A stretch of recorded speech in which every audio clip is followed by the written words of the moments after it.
Vamos a meternos de lleno con una de esas creencias sobre la salud que casi todo el mundo ha oído alguna vez. La idea de que un poquito de alcohol, lejos de ser malo, podría incluso ser bueno. Pero, ¿sigue en pie esa idea a día de hoy? Seguro que a más de uno le suena. Una copita de vino al día es buena para el corazón. Durante décadas, esa ha sido la recomendación popular, sobre todo con el vino tinto. Pero, ¿qué dice la ciencia más actual sobre esto? Vamos a verlo. Bueno, pues el origen de todo este asunto está en una observación muy famosa que se hizo hace ya tiempo, la llamada paradoja francesa. La paradoja era cuanto menos curiosa. Los investigadores veían que en Francia, a pesar de que la gente comía muchas grasas saturadas, tenían tasas de mortalidad por enfermedad cardíaca mucho más bajas que en otros países, como Finlandia. La explicación que se dio fue el vino. Y de ahí nació la famosa curva en forma de J, una gráfica que parecía decirnos que beber un poco era, de hecho, más sano que no beber nada de nada. Esta curva, la J, sugería que había como un punto dulce, un pequeño margen en el que una o dos bebidas al día no solo no eran malas, sino que parecían reducir el riesgo de muerte en comparación con los que no bebían nada. Pero la ciencia avanza.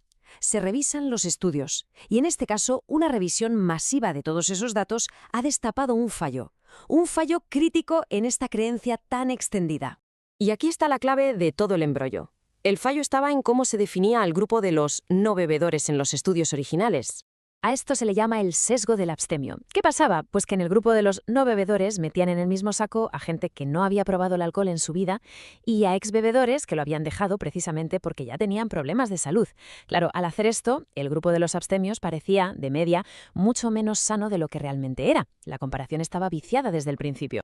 Entonces, ¿qué ocurre cuando se corrige este sesgo? Pues algo muy sencillo y muy visual. La famosa curva en forma de J simplemente se esfuma.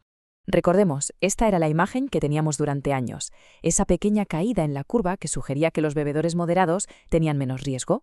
Y esta es la nueva realidad. En cuanto se limpian los datos y se saca a los falsos abstemios de la ecuación, la Jute desaparece.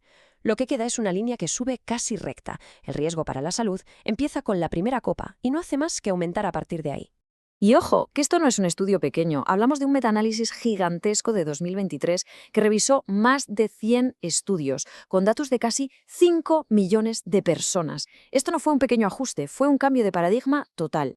Así que, ¿cuál es el número de bebidas alcohólicas a la semana que no suponen ningún riesgo añadido para la salud? Pues este, 0, rotundo. Y que nadie piense que esto va solo de enfermedades del corazón, que era donde se centraba el antiguo mito. Ahora sabemos que el impacto del alcohol es mucho, mucho más amplio. La ciencia hoy tiene muy claro que el alcohol es un veneno para las células. Dicho así de claro, es una sustancia que daña el ADN y favorece directamente la aparición de muchos tipos de cáncer. Y las cifras son para tenerlas en cuenta. Estos son datos solo de Alemania, de un único año. Muestran miles de muertes por cáncer de colon, de boca, de hígado, directamente relacionadas con el consumo de alcohol. Son números muy serios. Lógicamente, este cambio en la evidencia científica está haciendo que las guías de salud pública de muchos países se actualicen. Estas de Canadá, por ejemplo, lo dejan muy claro y muy visual. El riesgo empieza a ser moderado a partir de solo 2 bebidas estándar a la semana. Se acabó el mito de la copa diaria. Entonces, ¿cuál es la idea fundamental que hay que sacar de todo este giro científico? Pues hay que sumar un factor más a la ecuación. El alcohol no se suele consumir en un vacío. Y cuando se mezcla con otras sustancias, la cosa se complica, porque como se suele decir, el todo es mucho más que la suma de sus partes. Un ejemplo muy claro es la mezcla de alcohol y cocaína. Cuando se combinan, el cuerpo crea una sustancia nueva, el cocaetileno, que es muchísimo más tóxica para el corazón y para el hígado.